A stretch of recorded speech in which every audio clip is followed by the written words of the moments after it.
Bonjour et bienvenue dans ce nouveau podcast Secret de scénariste, saison 3, épisode 2. Nous sommes dans les locaux de la Guilde française des scénaristes à Paris. Pour rappel, la Guilde, c'est le syndicat qui représente près de 350 scénaristes professionnels du cinéma et de la télévision. L'objectif de cette émission est simple, vous faire découvrir en profondeur la réalité du métier de scénariste. En bref, une plongée dans la partie immergée de l'iceberg qu'est la fabrication des films et des séries. Aujourd'hui, nous recevons Marc Cressman, scénariste, directeur de collection et producteur artistique. On lui doit de nombreuses séries diffusées en prime time à la télévision française. La dernière en date étant Munch, la saison 3, qui rassemble près de 5 millions de téléspectateurs sur TF1. Faut que je trouve un moyen pour coincer ce salopard. Ça me semble impossible. Impossible n'est pas Munch. Qu'est-ce qu'on fait alors? Munch. Quel niveau? 3. Munch, nouvelle saison inédite, jeudi prochain à 21h05 sur TF1. Bonjour Marc, et Bonjour. merci d'être venu nous voir à la Guilde française des scénaristes. On est très content de te recevoir puisque tu es quand même un scénariste qui a beaucoup travaillé sur des séries en prime time en France.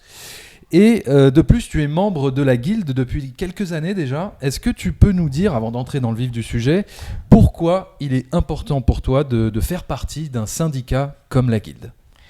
Alors c'est vrai que j'étais en fait depuis le tout début et il paraît même que j'étais le premier à verser ma cotisation. Ah. Donc voilà. Et avant j'étais au Club des auteurs et il y a eu une fusion entre Club des auteurs et l'Union Guilde des scénaristes, l'UGS. Et ça me paraît évident en fait d'être adhérent au seul syndicat de scénaristes français pour faire valoir nos droits, pour faire parler notre métier, pour être une voix qui compte. Et je suis bien placé pour savoir que le scénariste doit être placé au cœur de toute la création audiovisuelle, fiction, animation et cinéma. Donc c'était tout à fait naturel et j'ai fait partie du conseil pendant 2 ans. Il y a déjà quelques années et je continue. Alors avant d'entrer vraiment dans l'écriture à proprement parler, est-ce qu'on peut déjà revenir sur ton parcours et est-ce que tu peux nous dire si tu as suivi une formation particulière, est-ce que tu as fait une école pour devenir scénariste ? Alors mon parcours il a été un petit peu bigarré, toujours porté par l'écriture.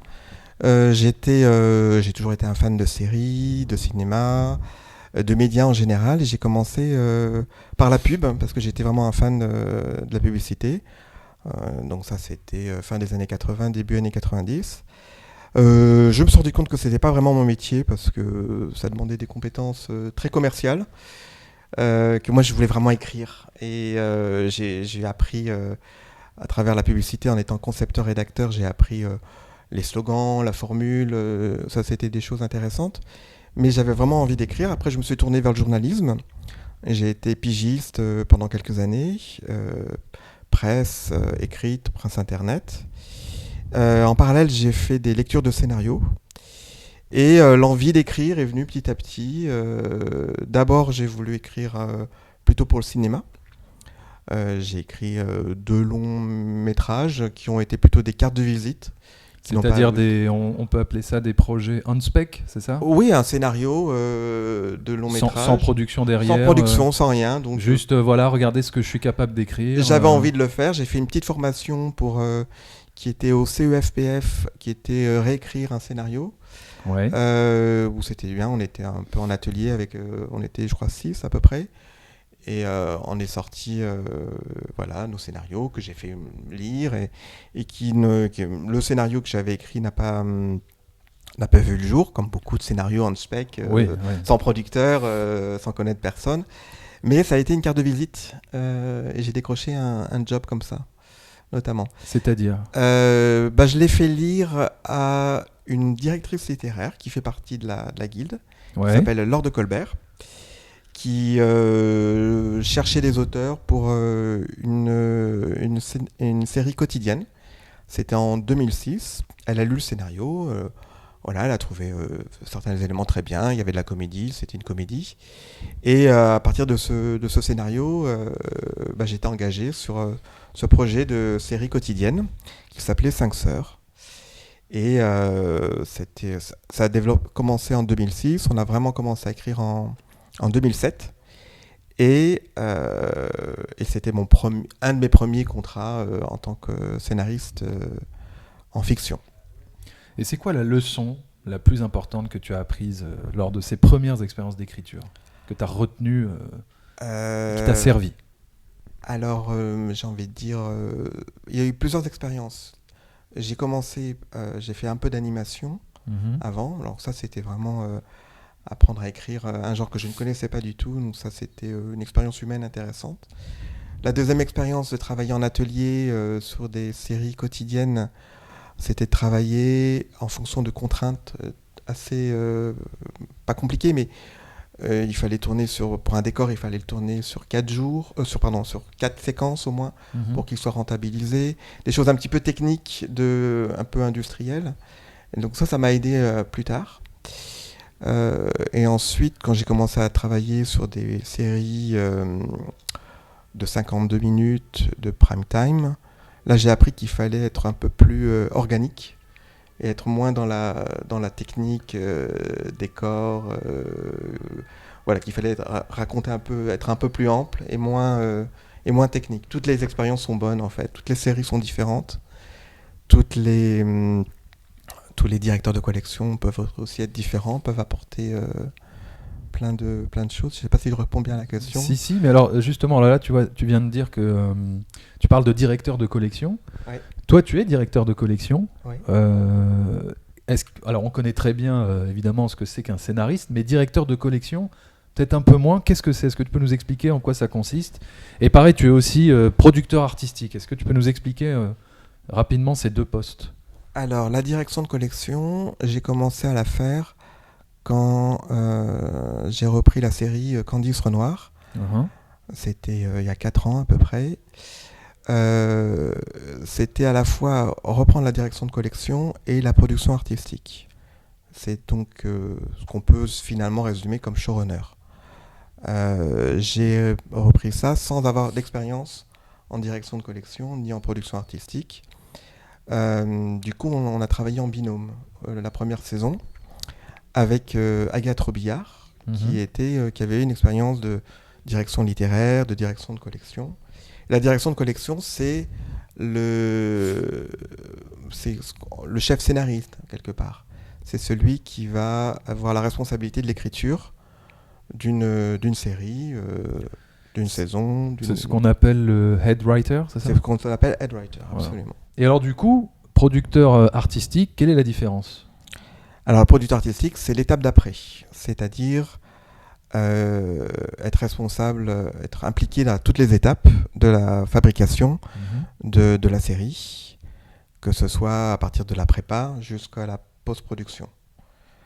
Donc le métier de showrunner, il y a la partie directeur de collection, qui est l'écriture.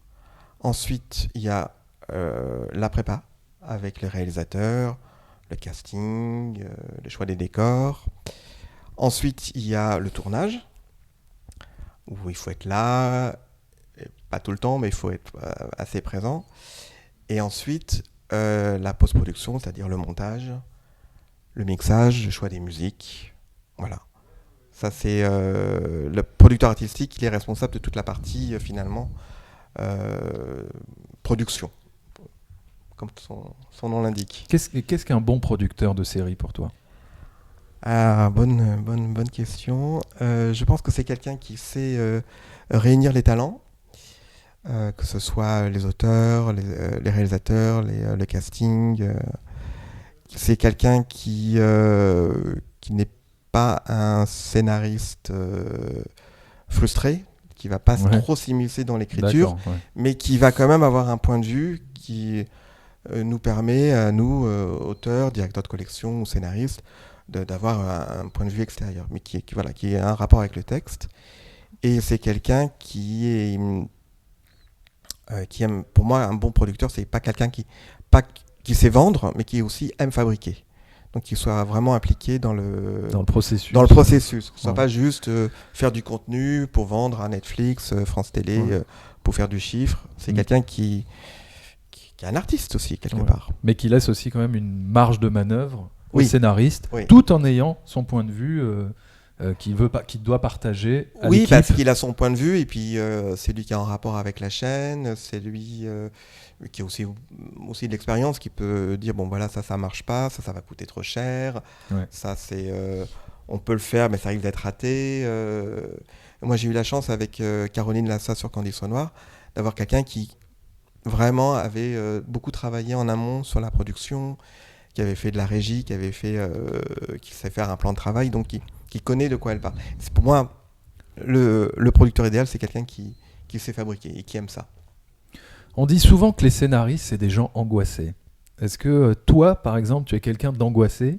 Et si oui, à quel moment de ton processus créatif t'es angoissé et comment tu arrives à y faire face ? Ou alors est-ce que t'es pas du tout angoissé et que tu vis ton métier de façon très sereine ? Je suis angoissé, je suis névrosé comme tout scénariste. Tous les scénaristes sont assez différents. Et c'est ce que j'ai vraiment préféré dans la direction de collection. C'est qu'à chaque fois, il faut s'adapter à l'auteur. Il y en a qui sont très angoissés, il y en a qui sont plutôt... qui ont envie de rigoler tout le temps, il y en a qui sont plutôt... qui parlent pas beaucoup. Moi, je sais pas, je peux être... ça dépend, je peux être angoissé quand il y a des délais, quand j'ai pas l'inspiration.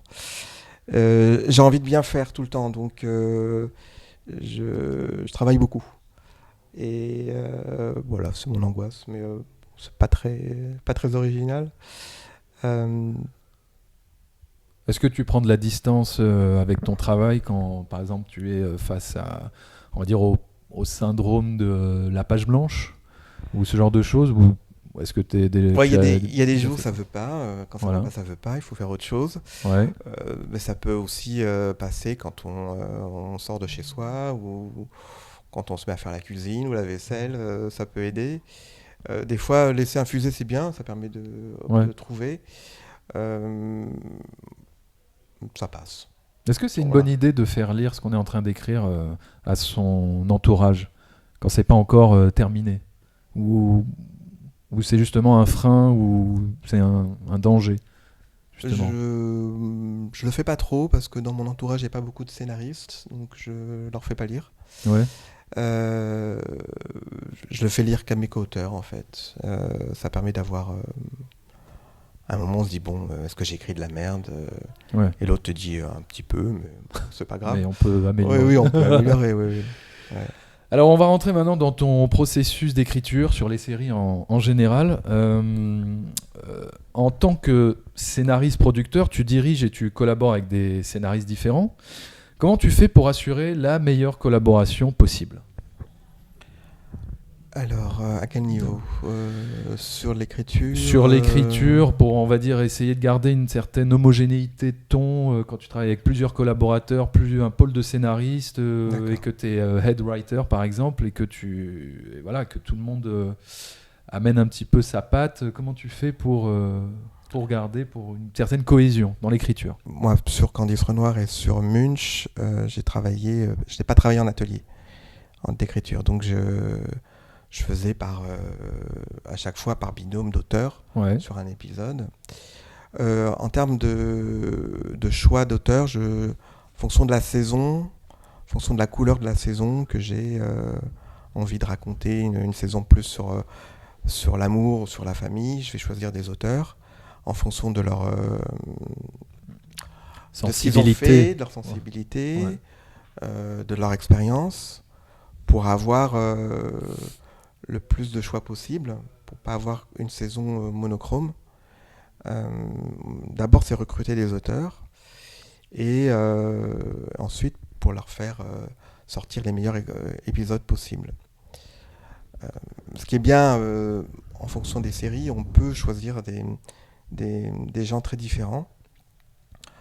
On peut se permettre, quand on est par exemple sur Candice Renoir, au bout de la 4e, 5e saison, on peut faire des épisodes un petit peu différents. Donc on peut choisir des gens qui n'ont pas forcément une grande expérience du polar, mais qui vont apporter un univers. Et puis on peut vraiment faire plein de choses différentes. Donc là, le choix des auteurs permet d'avoir mon idée un peu de la saison. Est-ce que tu peux nous expliquer ce que consiste le rôle de showrunner ? Parce qu'on ne sait pas très bien ce que c'est en France sur les séries. C'est vrai qu'il n'y en a pas beaucoup encore. C'est un métier qui est appelé à se développer. Enfin, en tout cas, je le souhaite. Le métier de showrunner, c'est deux fonctions. C'est ce qu'on a dit directeur de collection, c'est-à-dire directeur d'écriture, et producteur artistique. Un showrunner, il est forcément un auteur à la base, un scénariste, parce que c'est lui qui va défendre le texte du début à la fin, de l'écriture à la post-production. C'est lui qui connaît le mieux l'histoire, les personnages, et qui va pouvoir s'assurer que sur une série notamment, que tout soit cohérent, que les arches de la saison soient cohérentes. Il faut savoir que sur une série, il y a plusieurs réalisateurs qui se suivent. Il y a des acteurs aussi qui se suivent, enfin ils sont là, souvent c'est des récurrents, mais le showrunner permet la cohésion et permet d'avoir une saison vraiment harmonieuse. Ça peut être de dire à un réalisateur non, cette idée de mise en scène ne la fait pas parce qu'on l'a déjà fait dans les épisodes précédents qui sont en cours de montage que tu n'as pas encore vu. C'est des petites choses comme ça, mais c'est surtout s'assurer que l'écriture, l'histoire, les personnages, tout ça soit respecté à toutes les étapes. Et le fait de mettre un scénariste, de l'impliquer du début à la fin, permet d'avoir, je pense, les meilleures séries, les meilleures saisons possibles. Parce qu'il faut savoir que même si on fait des lectures, même si on travaille beaucoup en amont, avec les réalisateurs, avec les acteurs, etc., il y a toujours un moment où il va y avoir une erreur d'interprétation. Il peut y avoir un choix artistique qui est fait, mais qui ne colle pas du tout avec le personnage, qui ne colle pas du tout avec ce qu'on s'est raconté avec les auteurs. Et moi, en tant que showrunner, je suis là pour m'assurer qu'il n'y ait pas de contresens, surtout. Après, c'est des choix aussi artistiques.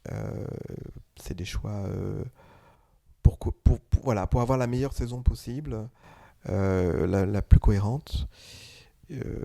Moi, je trouve ça super dangereux que le scénario soit complètement mis de côté une fois qu'il est écrit, parce qu'il y a des erreurs, et il peut y avoir des erreurs monumentales. Et voilà, mais c'est peut-être mon côté control freak qui me fait aimer ce métier. Mais je pense que voilà, c'est un métier qui est appelé à se développer. Tout le monde ne peut pas le faire. Ça demande beaucoup, ça demande de l'expérience, notamment sur le management, notamment sur les expériences humaines, parce que c'est que des expériences humaines, de travailler avec des réalisateurs, des acteurs, des techniciens, costumiers, décorateurs, etc. Et c'est un métier difficile. J'aurais pas pu le faire au tout début de ma carrière de scénariste, parce que je maîtrisais pas du tout. C'est ça, il faut maîtriser toutes les étapes de production. Et tout ça. On apprend, on essuie les plâtres. J'ai commencé, c'était pas tout à fait ça, mais moi je me suis senti tout de suite très à l'aise avec dans ce rôle-là, plus que la direction de collection. Parce que finalement, diriger des scénaristes pour qu'ils sortent le meilleur épisode possible, pour faire la meilleure saison possible, c'est moins évident, parce que le scénariste, il a des personnages, il y a une série qui était existante, mais il crée un épisode complet à partir de rien. Et donc il est face à sa page blanche et il faut l'aider. Ensuite, l'acteur, le réalisateur, les techniciens, ils ont comme support le scénario. Le scénariste, il part de rien, donc il faut beaucoup l'aider. Et c'est pour ça que c'est important de les aider. Et le métier de directeur de collection est beaucoup plus difficile que je pensais, mais humainement passionnant. Et comment ça se passe, tes rapports en fait avec la chaîne quand tu dois proposer une série, par exemple? Est-ce que tu proposes des concepts aux producteurs? Comment ça se passe en fait? Alors là, pour une création de série, je propose un producteur, et ensuite on va voir la chaîne. Ouais. Et puis, et vous leur apportez quoi à la chaîne? Comment ça se passe?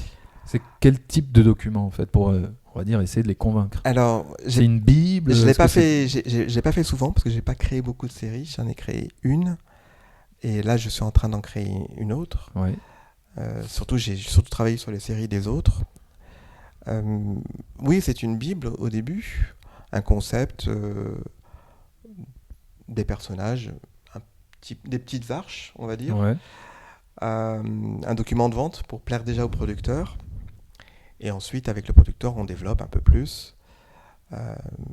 Là, sur la série que je suis en train de créer en ce moment, enfin, qui est en convention d'écriture, donc c'est pas rien n'est garanti.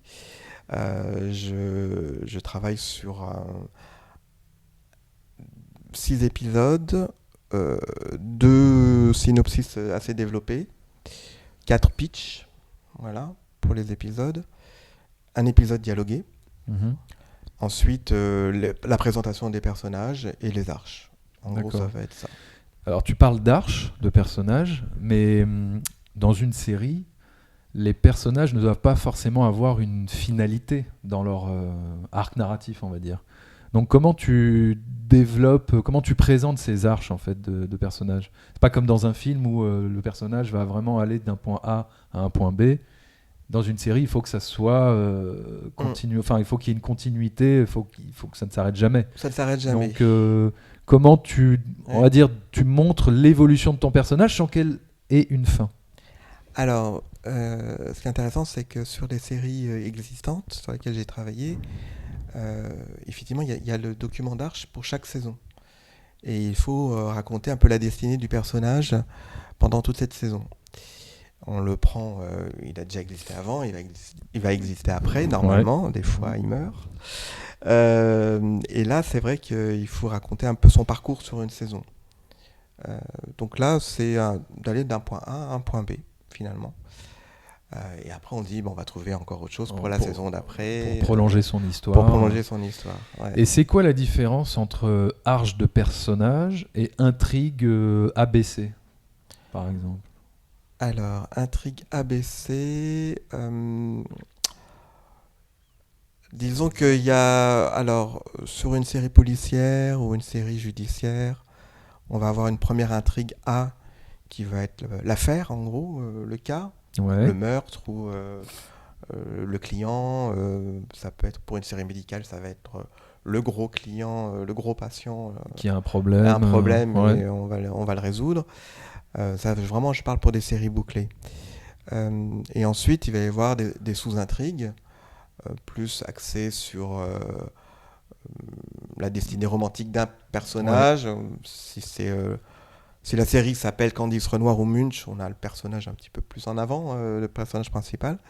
Mais sur Munch, j'ai fait des petites intrigues, en plus de l'intrigue perso, des intrigues juridiques, des cas qui tenaient sur 4-5 séquences, grand maximum. Au sein de la grande intrigue. Au sein de la grande intrigue, puisqu'en fait, Munch, c'est une série d'avocats. Mhm. Donc, où il y a une grande affaire et une plus petite affaire, où on peut un peu plus se marrer, où il y avoir un point de droit un petit peu différent. Donc ça dépend des séries, en fait. Finalement, il peut y avoir plus que 3 intrigues, il peut y en avoir 4-5. Le feuilletonnant peut se poursuivre sur 2 séquences, d'un épisode à l'autre. Ouais, d'un épisode à un autre, de continuer une même intrigue, c'est ça que tu veux dire? Oui, l'arche. Ouais, gros, ouais. Quelqu'un qui rencontre une personne dans le premier épisode. Dans le deuxième épisode, ça va être le passage à l'acte. Et puis, le troisième épisode, ça va être la rupture. Enfin, Ouais, des d'accord. petites intrigues comme ça, feuilletonnant, soap, on va dire presque. Ouais. D'accord. Qu'est-ce un bon concept de série pour toi? Un bon concept de série, c'est une série qui peut durer longtemps, Ouais. a priori, qui a une patte particulière de son auteur, de son créateur, où il y a vraiment, on reconnaît un peu, un style. Après, il n'y a pas beaucoup, il y a tellement de choses différentes. Il n'y a pas de règles. Puis des fois, on a un bon concept, mais qui tient pas la route. Ouais. D'ailleurs, moi, souvent, Tient pas la distance. qui tient pas la distance. Ouais. D'ailleurs, souvent, quand il y a des séries, je regarde pas tout de suite les premiers épisodes. J'attends un peu Ouais. avant de m'investir pour voir si ça marche. Parce que des fois, au bout de 4-5 épisodes, ça marche plus. Ça s'essouffle. Ouais. Ça s'essouffle. Les Et j'ai pas envie de séries, m'investir sur une série pour voir finalement ça marche pas. Ouais. Des séries qui démarrent sur les chapeaux de roue, les high Chapeaux de concept, roue, tout ça, c'est pas garanti de... J'attends de voir, et puis Ouais. y a des gens qui me disent tu vas voir, les 8 premiers épisodes sont super chiants, Mais ou après les ça 8 démarre. premières saisons sont super chiantes, mais tu vas voir après c'est bien. Je dis, Il y a ouais, 52 non. épisodes à te taper, mais après tu vas voir, Non. les 2 derniers épisodes de la Non. dernière saison sont extraordinaires. C'est ça, c'est comme des gens qui disent au début l'héroïne, tu vomis tout le temps, mais après tu vas voir c'est super. Non. Ouais, pas envie, pas envie. Est-ce que tu peux nous décrire la structure type d'un épisode de la série Munch ? Combien d'arches, justement, dans un épisode vous devez construire Alors, tu parlais d'intrigues principales, de sous-intrigues. Mais voilà, combien de... Il y Comment avait, tu structures ? il n'y a pas de règle.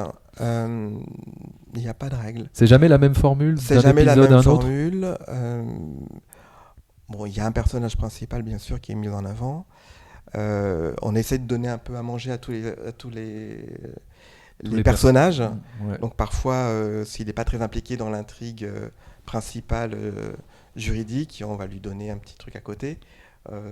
On essaye d'avoir du feuilletonnant à peu près à tout. Il n'y a pas de règle, c'est un petit peu au feeling.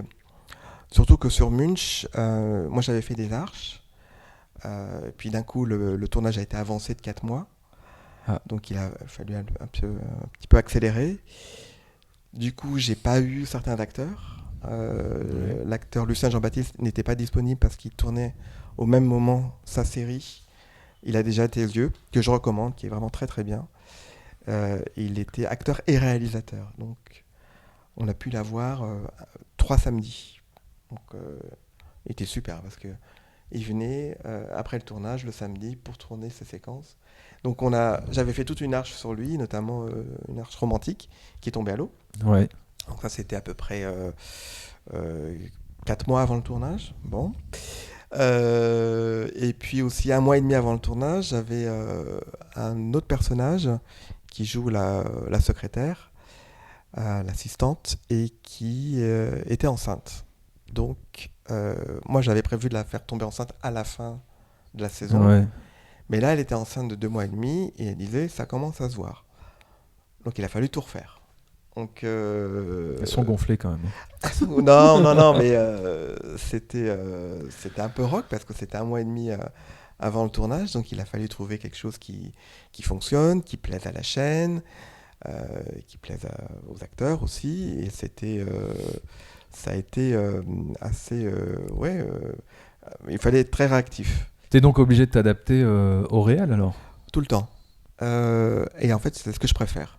Ouais. Les imprévus. Les contraintes. Je devrais pas le dire, mais les contraintes. Un petit peu. Là, il y en a eu Ouais. beaucoup.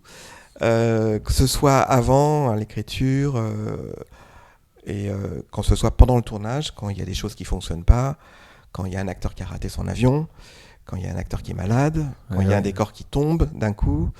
Il faut trouver vite Qui une tombe. solution. Un tombe, c'est-à-dire... Qui s'écroule. littéralement, Sur les comédiens. c'était presque ça. Non, l'expression qui tombe, c'est-à-dire qu'on n'a plus. Ouais. Mais on a eu un problème sur un épisode de Candice Renoir. Où on devait tourner sur le parvis d'une église. Je me lève à 6h du matin pour aller sur le tournage. C'était juste à côté de là où j'étais. Et là, j'entends vraiment beaucoup de vent. Beaucoup de vent, une grosse bourrasque. Et on n'a pas pu tourner parce que sur le parvis, limite, on s'envolait. Donc on a dû tourner à l'intérieur de l'église. Ça, c'est des petites choses où il faut être réactif. Ça peut être une réplique, bien sûr, souvent. Ouais. La comédie ne marche pas, ou les acteurs ne veulent pas. Il faut trouver des solutions pour convaincre ou changer. C'est toujours assez vivant. Il faut être très réactif parce que tout de suite on tourne. C'est beaucoup de temps, beaucoup d'argent. Et l'histoire se réinvente tout le temps. Et ce n'est pas grave. Et ce n'est pas grave.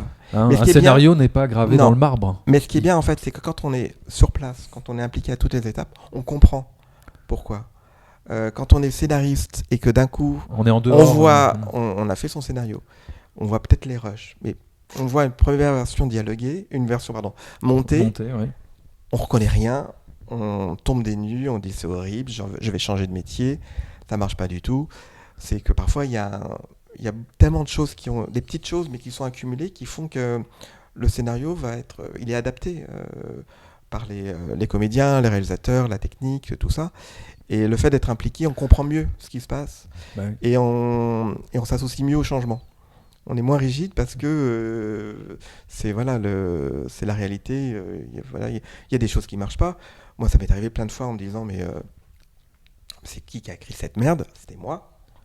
J'avais changé, quoi. C'est-à-dire que j'étais passé du côté de la production et je mettais complètement mon ego d'auteur à côté pour dire bon, ça marche pas, c'est Le rendu nul. ne marchait pas. Ouais. Voilà, on va changer. Donc du coup, il y a beaucoup d'humilité qui en ressort parce qu'on Il dit, faut. le scénario est n'est pas toujours parfait. En tout cas, l'histoire change. L'histoire peut changer au tournage, beaucoup au montage, et puis aussi un peu même à la post-production avec la musique. C'est autant d'outils que le traitement de texte ou Final Draft. Quand tu commences à structurer tes épisodes, est-ce que tu développes des outlines sur un writer's board, par exemple ? J'ai habité à New York pendant 20 ans, c'est pas vrai. Quand tu commences à structurer tes épisodes, est-ce que tu développes un fil à fil ou un scène à scène sur un immense tableau dans ton bureau, par exemple, qui est tapissé de post-it ? Pour avoir un petit peu l'ensemble, une vue d'ensemble de ton épisode, comment tu t'y prends ? Alors, d'abord, moi j'écris très souvent en binôme. Donc, après, une fois qu'on a le pitch de l'épisode a été validé, effectivement, on se lance sur un fil à fil. Et c'est ce que je demande aux auteurs, d'avoir un fil à fil, de faire un fil à fil assez plus ou moins sommaire. Il y en a qui écrivent des fils à fil, c'est des séquenciers en fait, pratiquement. Oui, un fil à fil, c'est comme un séquencier. C'est comme un. Non, qu'est-ce qu'il y a dans le fil à fil ? C'est l'étape d'avant, c'est beaucoup plus succinct normalement. C'est quoi ? C'est une phrase par scène à peu près ? Il faudrait, mais c'est souvent un peu plus. Ben oui, parce qu'on a envie d'expliquer un petit peu. Voilà, un petit peu. D'accord. Donc c'est beaucoup plus sommaire, mais c'est quand même pas loin du séquencier. Et ça permet d'avoir déjà une première structure assez solide. Là, on peut changer pas mal de choses. Et après, on passe au séquencier que la chaîne lit. Alors, France 2, oui. TF1, non. Moi, j'ai eu cette expérience-là où à TF1, on est passé directement du pitch à la première version dialoguée chaîne. D'accord. Ce que je trouve un peu dangereux. Bah oui, parce que si vous vous lancez dans l'écriture de tout ce document, voilà. qu'il faut tout refaire. Ouais. Oui, parce que d'ailleurs, combien de temps à peu près pour écrire une V1 d'un épisode ? À partir du moment où le pitch a été validé, c'est bon par la chaîne, admettons. Allez, maintenant vous écrivez la V1 qui fait à peu près, je sais pas combien de pages. Pour un épisode de 52 minutes, 50, 52 à peu près. Ouais. Combien de temps vous devez mettre ? En moyenne 3 mois à peu près. 3 mois ? À peu près, parce que comme il y a cette étape de fil à fil, moi je demande en gros 2 fils à fil aux auteurs. Ensuite 2 versions de séquencier, à peu près, 2-3. C'est-à-dire deux versions différentes. C'est-à-dire il donne une première version. Ouais. On dit il faudrait changer ci, il faudrait changer ça. Ah oui, d'accord, ok. Ouais. Une deuxième version. Et ensuite 2 versions dialoguées à peu près pour les auteurs. Ça dépend vraiment des séries. Ça prend à peu près 3 mois. Ça peut être plus rapide, hein. Mais idéalement c'est 3 mois parce que le temps que les auteurs aient le temps de lire, d'écrire, moi de lire, de donner mes notes, ça dépend si je suis sur le tournage ou pas, si on a rendez-vous avec la chaîne, tout dépend, s'il y a des vacances, etc. Mais en gros, 3 mois. 3 mois. Et alors quand vous écrivez en équipe, comment vous écrivez les dialogues ? Est-ce que vous partagez les scènes ou est-ce que vous faites des passes successives chacun votre tour ? En binôme... Est-ce qu'il y a quelqu'un qui est chargé d'écrire les dialogues ? Non. L'autre personne les actions ? Moi, sur les séries comme ça de 52 bouclées, chaque auteur ou chaque binôme d'auteurs fait son scénario jusqu'au bout, au moins jusqu'à la V1 ou la V2. Ensuite, moi, je reprends. Mais je sépare pas. Sur des séries plus quotidiennes, il y a vraiment plusieurs équipes parce qu'il n'y a pas le choix.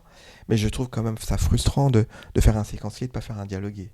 Après, il y a des gens qui sont plus doués en séquencier qu'en dialogué, ou l'inverse. Mais comme souvent, je les prends en binôme. idéalement, le binôme est complémentaire. Mais c'est vrai qu'à partir d'un moment, moi, je reprends les dialogués pour affiner en termes de ton. Ouais, c'est ça, pour avoir une homogénéité de Homogénéité. ton. Ouais. Pour ajouter mes petites conneries à moi, mes petites blagues, voilà, parce que j'aime ça. Quand j'ai fait surtout de la comédie, enfin, ou policier comédie ou juridique comédie. Et puis ensuite, il y a toute la phase qui correspond aux demandes de la chaîne, des réalisateurs, des acteurs, de tout ce qui est par rapport au décor, toutes les VDF. Quoi. Ça peut prendre du temps. Ouais, ouais. Ça, c'est moi qui suis en charge de ça. C'est quoi pour toi l'étape la plus difficile dans ton processus d'écriture ? Est-ce que c'est de structurer l'épisode, d'écrire les dialogues, de trouver la trame narrative ? Le plus dur, ça dépend des séries. Je dirais que sur une série comme Candice Renoir, le plus dur, c'était de se renouveler dans les histoires personnelles. Parce que je suis arrivé en saison 5 en tant que directeur de collection et producteur artistique. Donc il y avait déjà quand même pas mal de choses qui avaient été faites. Donc il fallait renouveler à chaque fois, notamment l'histoire d'amour impossible, forcément, entre les deux héros. Ouais. Parce que s'ils se mettent ensemble, c'est la fin de la série. C'est ça. Donc ça, c'était le plus difficile. Et c'est vrai qu'à la fin de la saison 7, je crois que je ne savais plus quoi raconter pour les mettre, pour les séparer.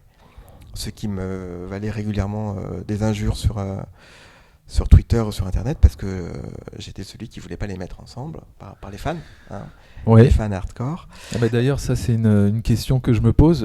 La série est regardée par à peu près 5 millions de téléspectateurs, c'est ça ? Alors Candice Renoir, oui, 5 millions, Voilà. et Munch, Munch, ça va jusqu'à 6. D'accord. Du coup, est-ce que toi, justement, quand il y a toute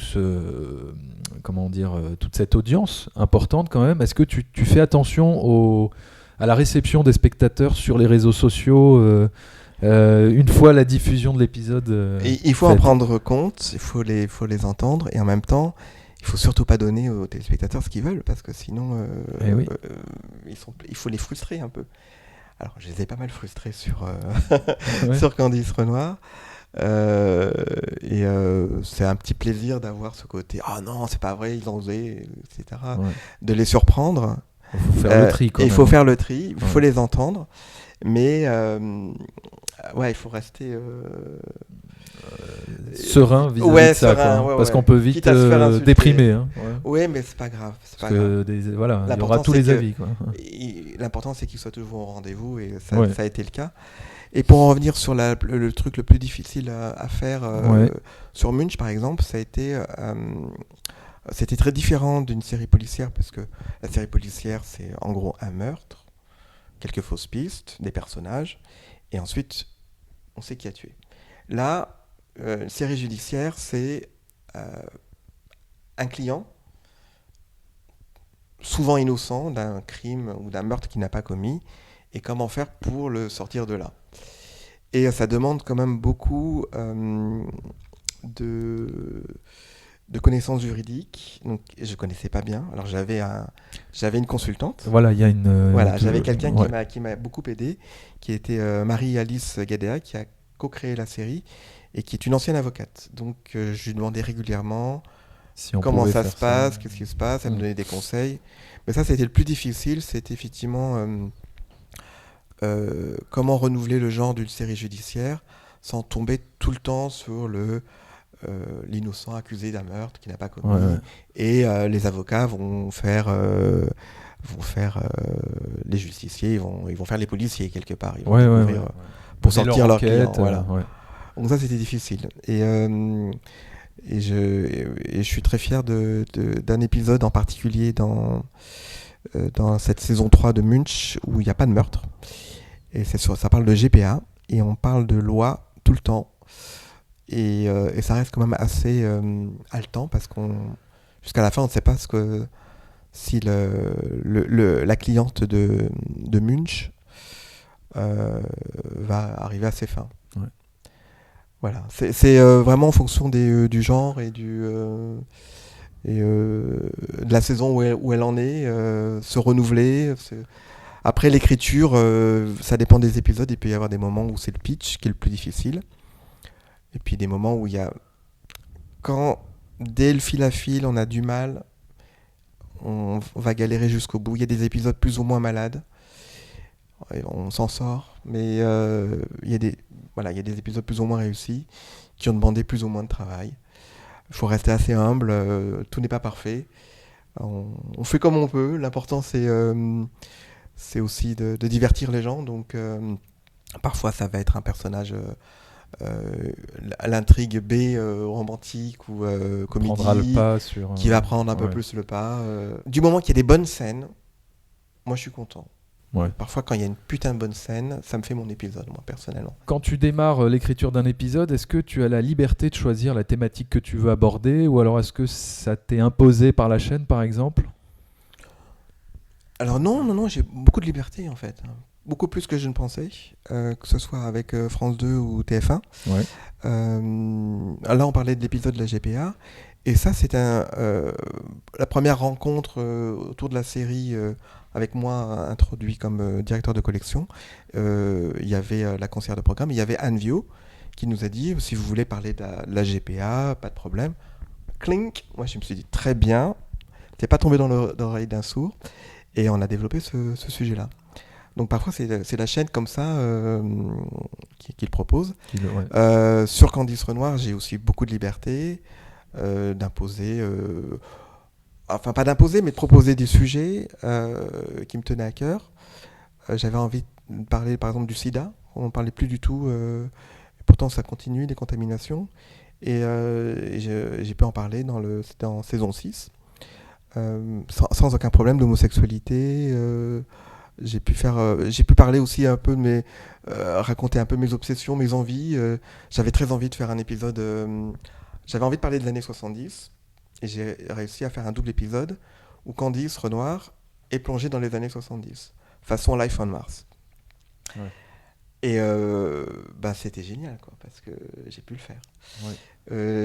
Pareil, fin de la saison 6, on a fait un double épisode où Candice se retrouve dans la peau d'Antoine et Antoine dans la peau de Candice, façon Freaky Friday. Ouais. Bon... C'était pas forcément prévu. C'était pas forcément prévu. Mais au moins, il y a eu. Ouais. On peut prendre des petits chemins de traverse. Et on peut. C'est ce qui est formidable avec les séries, on va dire mainstream, très populaires. C'est aussi qu'on peut raconter des choses un petit peu en contrebande. À travers un personnage très populaire, à travers une série très populaire. Et pour ça, moi, j'ai beaucoup de respect et de plaisir à travailler sur ces séries-là. Parce qu'on peut se faire des choses très personnelles ou voire audacieuses à travers une série qui est plutôt, entre guillemets, classique.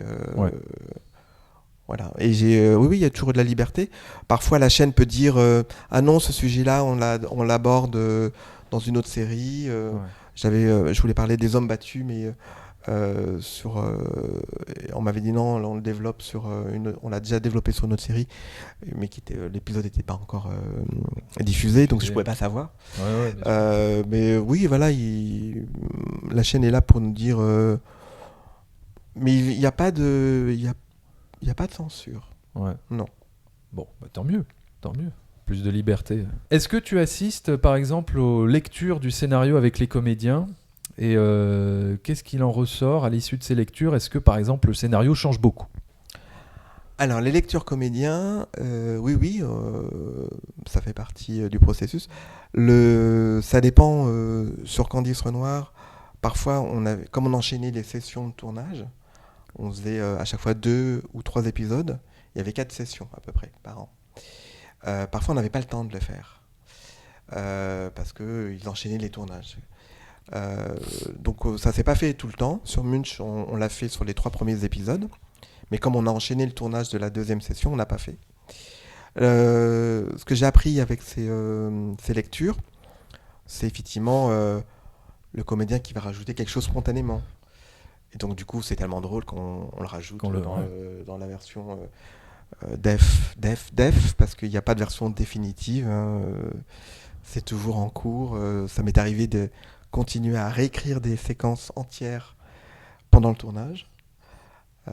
Voilà, ça c'est. Et après, on réécrit pendant le montage. Oui, voilà. D'ailleurs, est-ce que tu assistes au montage ? Oui, absolument. Est-ce que les scénaristes assistent au montage Alors, en règle moi, générale ? en tant que. Ce qu'il faut. En tant que dire de colle et producteur artistique ou directeur artistique. Oui, là, oui. Oui, complètement. Ouais. Avant, non, j'assistais pas au montage. Ouais. Mais parce que tu n'y étais J'étais pas invité J'étais ou... simple scénariste ou... et j'étais pas invité. Non. D'accord. Non. C'est-à-dire que si tu avais voulu assister, on t'était pas forcément le bienvenu. Il y a le directeur de collection qui représente les auteurs, qui a priori est là qui est dans pour, son rôle pour ça. ouais.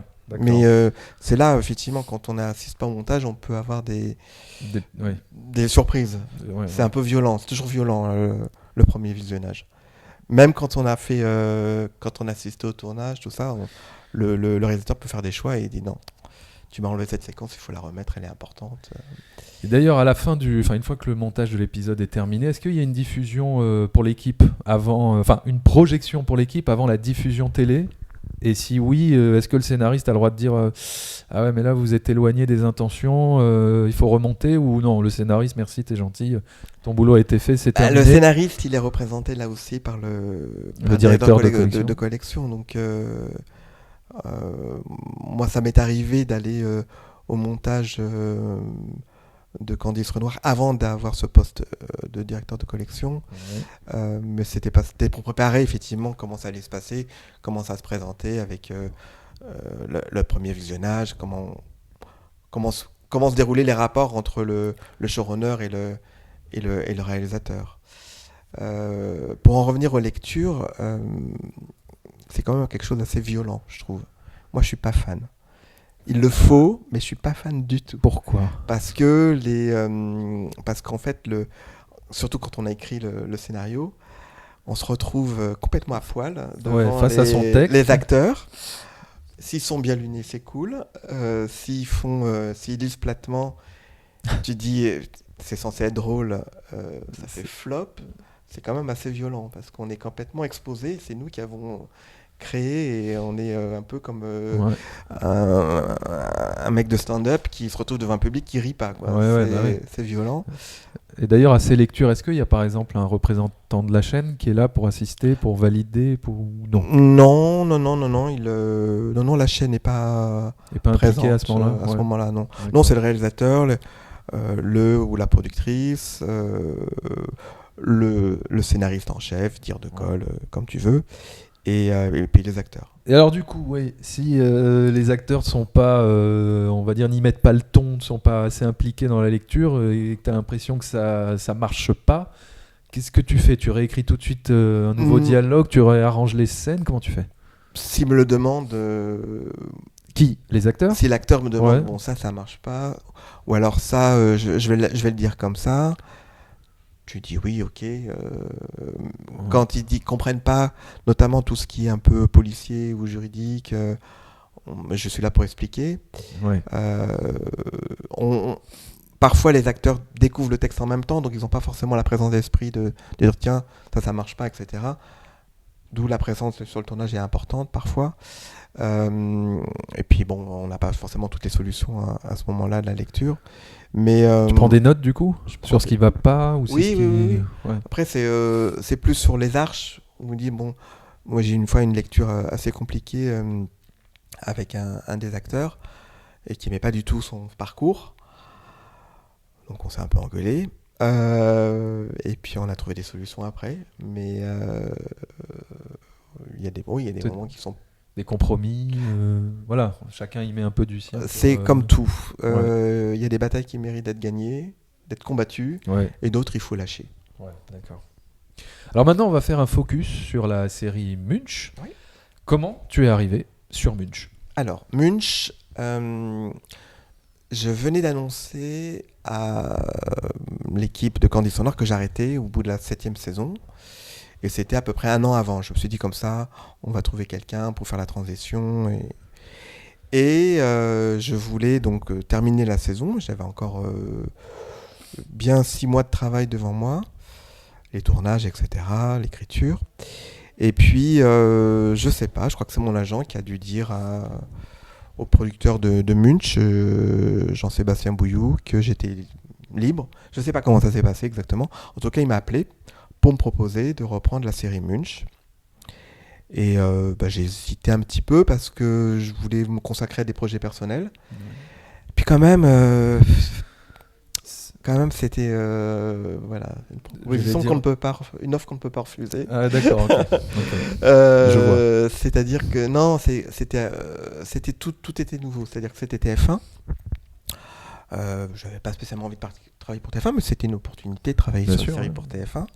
C'était une série judiciaire que je ne connaissais pas, vraiment, mais je connaissais très bien l'une des scénaristes principales. C'était des acteurs de cinéma aussi, quand même. Ouais. C'était autre chose, vraiment. C'était un tournage à Paris. Et puis, voilà, c'était... Donc j'ai accepté. Et d'ailleurs, la série est construite autour de Isabelle Nanty. Oui. Est-ce que Isabelle Nanty, elle s'implique dans l'écriture, par exemple, vu que c'est quand même une actrice, on va dire prestigieuse de cinéma. Est-ce qu'elle intervient sur l'écriture, sur les dialogues, ou pas forcément? Pas forcément, non. Elle a lu les textes. On a fait des lectures ensemble. On s'était rencontrés. Il y a des fois, elle arrivait. Elle me disait, bon, la scène de la semaine prochaine, je la comprends pas, elle est trop compliquée, il faut me la changer. Donc on dit ok, pas de problème, elle avait raison en plus. Elle s'implique sur le tournage. Parfois je venais lui dire, bon, faut vraiment dire ça comme ça parce que sinon ça n'a pas de sens. Surtout tout ce qui est un peu technique, policier, polar, juridique. Et tout. Elle était impliquée. Voilà, non, c'était quelqu'un qui travaille beaucoup et c'était vraiment un plaisir de travailler avec elle. Oui, alors comment ça se passe quand tu arrives sur cette série Munch qui existe déjà depuis des années? Comment, en gros, tu te réappropries cette série? Est-ce que tu dois lire tous les documents, la Bible, tout connaître par cœur, la Bible des personnages? Évidemment, je suppose que tu regardes tous les épisodes qui ont déjà été faits avant. Enfin, voilà. Qu'est-ce qu'il faut faire? Alors, c'est vrai que c'était assez particulier parce que je n'avais jamais écrit pour cette série. J'avais jamais écrit de série judiciaire. Et donc, j'ai un peu tout découvert en même temps. J'ai été aidé... D'abord, j'ai regardé évidemment tous les épisodes. Je me suis un peu documenté. Mais j'ai écrit les arches avec l'une des créatrices de la série, Marie-Alice Gadea. Donc on a pu vraiment beaucoup parler, on s'est fait des rendez-vous, on a développé les arches, on a développé un nouveau personnage qui s'appelle Blanche Braque, qui est interprété par Marie-Lou Berry. Donc là, ça a été ma façon de m'approprier la série, en créant ce nouveau personnage, qui allait être un personnage qui allait mettre un petit peu, entre guillemets, la zizanie dans le cabinet d'avocat. Et c'est vrai que oui, c'est une immersion totale en fait de regarder. Puis en plus, ça, vraiment, c'était les avocats, les juges, les procureurs. Voilà, j'ai lu beaucoup de bouquins, etc. Et je me suis appuyé beaucoup sur Marie-Alice, qui était ma co-auteure, qui a écrit Les Arches avec moi et qui était ma conseillère juridique en permanence. Donc voilà, c'est une façon pour moi, ça a été une façon de m'immerger dans la série. Ensuite, tout s'est fait très vite, puisque on a appris fin janvier qu'on tournait finalement, au lieu de tourner en septembre, on tournait au mois de mai. Donc, ah oui, d'accord. On a été encore au co-pitch des premiers épisodes, donc coup de turbo. Tel acteur n'est pas disponible, ok, on va changer. Donc ça a été un travail assez intense. Ouais. Donc, en plus, j'ai terminé Candice Renoir en même temps, donc les journées étaient bien remplies. Il faut y aller à fond. De toute façon, il y a des deadlines, il y a des dates de tournage, donc on n'a pas le choix, on avance. C'est assez excitant d'ailleurs, parce que du coup, mais il faut quand même, voilà, il faut plaire à la chaîne, Non, c'était énormément de travail. Je ne sais pas comment j'ai survécu. Et comment se passe concrètement ton travail avec la production, le diffuseur? Qui lit quoi? Qui fait des retours? Et comment sont faits les retours d'ailleurs? Ce sont des notes de développement rédigées par le conseiller de programme? Alors, donc la chaîne, par exemple TF1 lit donc les pitchs et ensuite les versions dialoguées. Souvent, elle appelle le producteur pour dire, voilà, en gros, elle donne son avis et on fait un rendez-vous dans la foulée. Il n'y a pas de fiche. Ouais, y a pas de j'ai pas de notes fiche écrites. de lecture. Non, Non. c'est un rendez-vous, donc on sait à peu près s'il y a des problèmes, etc. Donc j'anticipe un petit peu. Et ensuite, c'est au rendez-vous, on parle, on trouve des solutions, etc. Et ça met combien de temps ça quand on vous fait un retour sur votre version, c'est-à-dire la continuité dialoguée, Ouais. et que vous repartez en écriture pour aboutir à ce qu'ils veulent? Combien de temps de travail? Tout À peu dépend près. de si le tournage est tout de suite ou pas. Oui, il faut. Mais dans les deux cas de figure, TF1 ou France Télé, moi j'ai trouvé des conseillères de programme qui étaient très réactives, qui mettaient pas 3 semaines à répondre Eh oui. parce qu'il y a le tournage. Eh oui. Voilà. Donc ça c'est l'avantage. C'est l'avantage. Alors, on assiste aujourd'hui à un bouleversement de l'écosystème des séries françaises avec l'arrivée des plateformes comme Netflix, évidemment. Il y a certains professionnels qui ont très peur, d'autres qui parlent d'un âge d'or qui démarre pour les scénaristes. Quel est ton point de vue sur l'arrivée de toute cette plateforme? Est-ce que tu peux nous dire, est-ce qu'il y a du pour et du contre? Ou est-ce que c'est une aubaine? Est-ce que c'est... Bah, ça fait plus de travail pour les scénaristes, donc déjà Il y a c'est du génial. positif alors? Ouais. Ouais. Moi, je ne connais pas encore le travail avec les plateformes. J'ai l'impression que peut-être au début, peut-être moins maintenant, il a manqué parfois un contrôle du diffuseur, enfin en tout cas du responsable. du responsable, enfin celui qui va Ouais. diffuser finalement. Ouais. Netflix, c'est une sorte de diffuseur. Ouais. Il y avait un petit peu moins de retour sur l'écriture.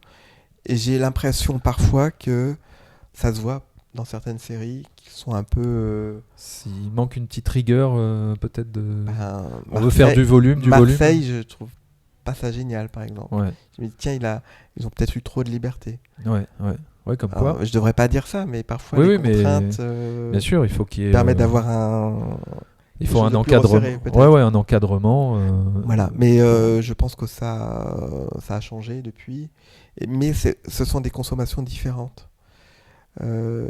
L'important pour une plateforme, c'est le clic, c'est que les gens reviennent, peu importe s'ils aiment ou pas, à la limite, presque. Ouais, il faut faire du volume. du en tout cas. volume, du Ouais, clic. ouais. Sur une chaîne commerciale comme TF1 où il y a des pubs, il faut que les gens restent. Donc qu'il y ait une relance à chaque fois, donc une sorte d'addiction pour qu'ils reviennent, Ah oui, qu'ils tiens. consomment de la pub. D'ailleurs, Donc, ça, quand vous écrivez un épisode, oui, il y a une coupure pub au milieu, c'est ça? Enfin, est-ce que vous prenez en compte justement est-ce que vous savez à quel moment de votre écriture il y aura une coupure pub entre guillemets?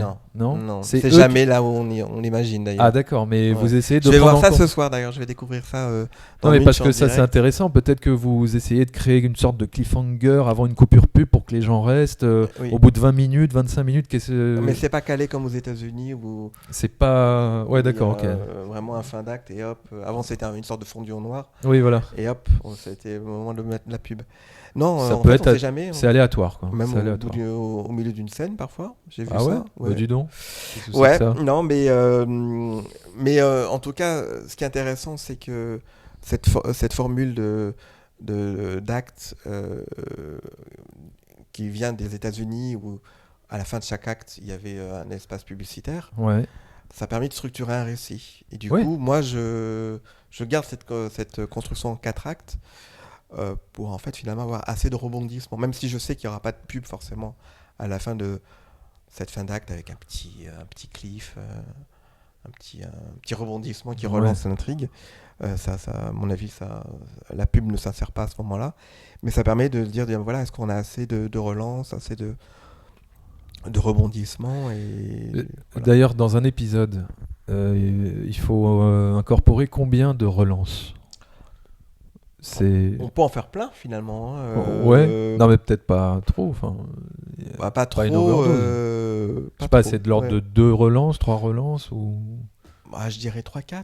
Ouais. 3-4. En tout cas, ouais, Ouais. il faut s'imposer toujours une sorte de... ce Sinon, rythme-là, quoi. Cette sinon, structure, quoi. Sinon, on risque d'être un peu linéaire et de... Ouais, il faut qu'il y ait... non, il faut surprendre et rebondir. Et, Voilà, et ouais. si...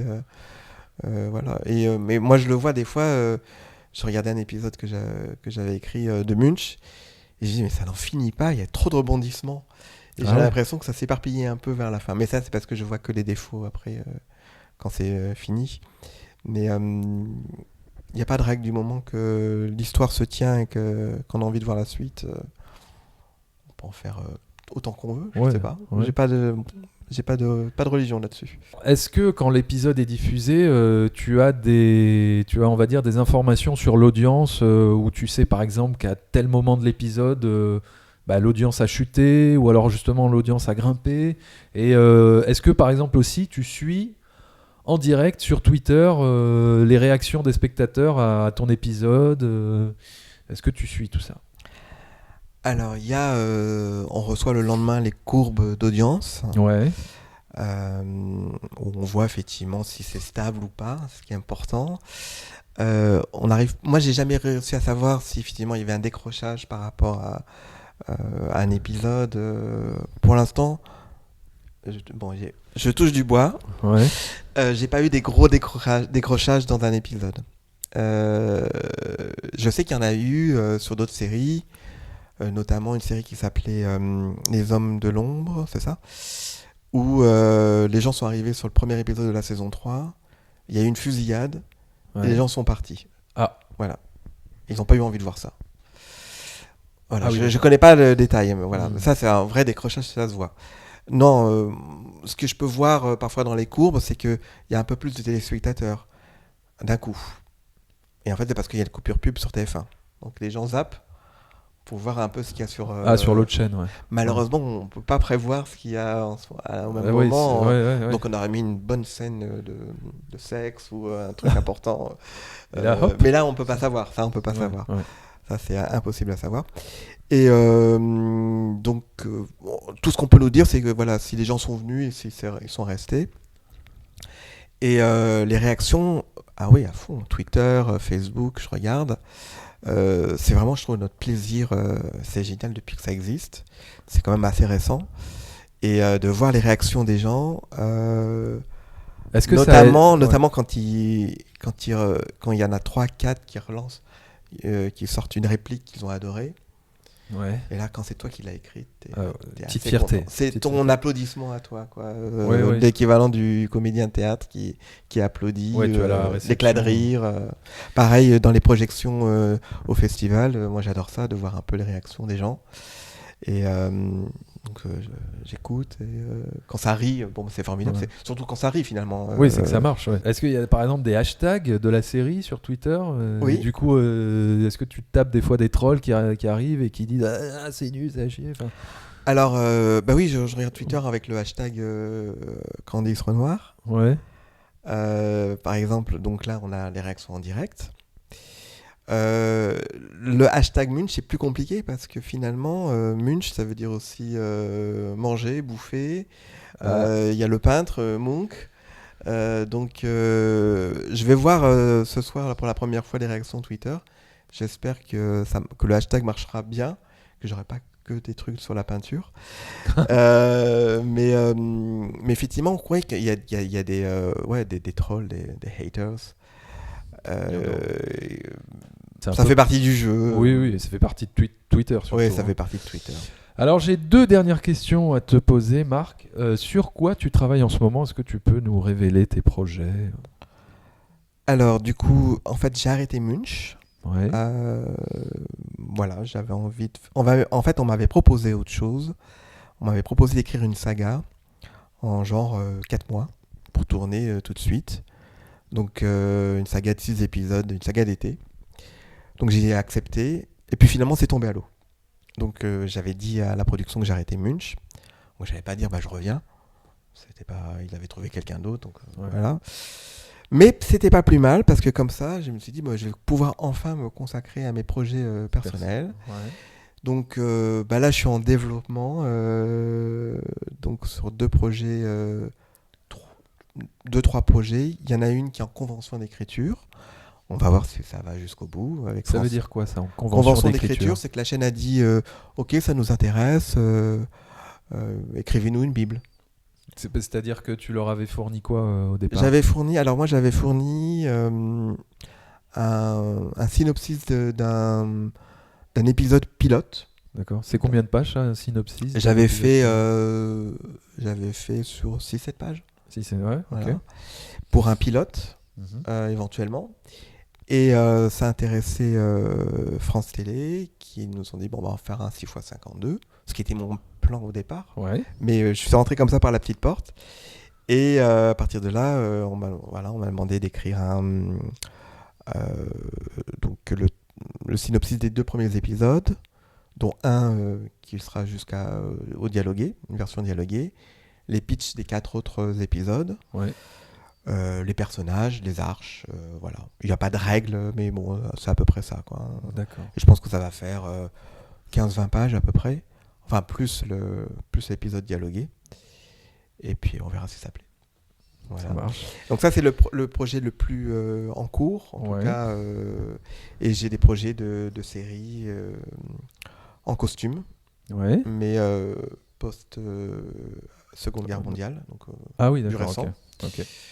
Voilà, dont un projet avec les Américains, mais bon, ça reste encore très comme ça. C'est en projet. C'est en projet, C'est en projet. exactement. Eh bien, ça marche. Et toute dernière question, Marc, si tu avais un conseil clé à donner à un jeune scénariste qui souhaiterait devenir, de travailler sur une série télé, ce serait quoi, voilà? Un jeune scénariste qui voudrait Bon, travailler sur une série télé. Série télé, déjà d'avoir un peu de vécu, de vivre des choses, de Ouais. pouvoir apporter des choses personnelles, parce que je pense que plus, normalement, hein, plus Ouais. on vieillit, plus on a des choses à raconter, et plus on devient meilleur scénariste. Donc je pense que pour un jeune scénariste, il faut qu'il vive des choses, qu'il apporte ce vécu dans les séries sur lesquelles il va travailler, ou de pas d'apporter son expérience personnelle. Moi, en tout cas, c'est ce que je recherche chez les auteurs, chez les scénaristes. C'est ou leur expérience en tant que scénariste, ou leur expérience personnelle, leur univers, parfois leur névrose, qui m'apporte quelque chose que moi je n'ai pas, parce que finalement je peux pas tout écrire. Et je trouve que les auteurs sont là pour apporter du leur, même si c'est des commandes, même si c'est des séries d'autres. Et on peut s'approprier et faire des choses personnelles sur une série de commandes, une série encore populaire. On peut apporter plein de choses. Donc c'est vraiment le conseil que je donnerais, c'est de vivre des choses et de pouvoir les partager. Et puis sinon de travailler beaucoup, de rendre les textes à l'heure, de ne pas faire de fautes d'orthographe, et d'être toujours enthousiaste, parce que c'est un métier où on est souvent démoralisé, où on peut... moi j'ai plutôt du succès en ce moment, mais ça peut retomber du jour au lendemain. Rien n'est acquis. Il faut toujours... on recommence à zéro à chaque fois. C'est pas parce qu'on a eu un petit succès que ça va nous faciliter la chose, la vie. Souvent, c'est pas le cas. Donc il faut être humble et bosser et être toujours enthousiaste. C'est pas évident, mais on y arrive. Eh bien, écoute, merci beaucoup, Marc, pour cette interview. Voilà, continuez à lire et à écrire des scénarios et bien sûr à regarder des films, des séries télé et rendez-vous dans un prochain numéro de Secret de Scénariste. Ciao! Au revoir. Voilà, nous espérons que ce nouveau numéro de Secret de Scénariste vous a intéressé. Si c'est le cas, eh bien écoutez, n'hésitez pas à aller sur la chaîne YouTube de la Guilde. Vous y trouverez régulièrement de nouvelles vidéos sur tout ce qui touche au métier du scénario en France. Allez découvrir également le site internet de la Guilde où vous trouverez une mine d'informations sur l'actualité des scénaristes français ainsi qu'une Writer's Room, un centre de ressources sur l'artisanat de l'écriture. Enfin, je vous propose des critiques de films, des analyses thématiques sur le cinéma sur ma chaîne YouTube The Film Talker, donc n'hésitez pas à venir faire un tour et à vous abonner. Voilà, Secret de Scénariste, c'est terminé. À très bientôt.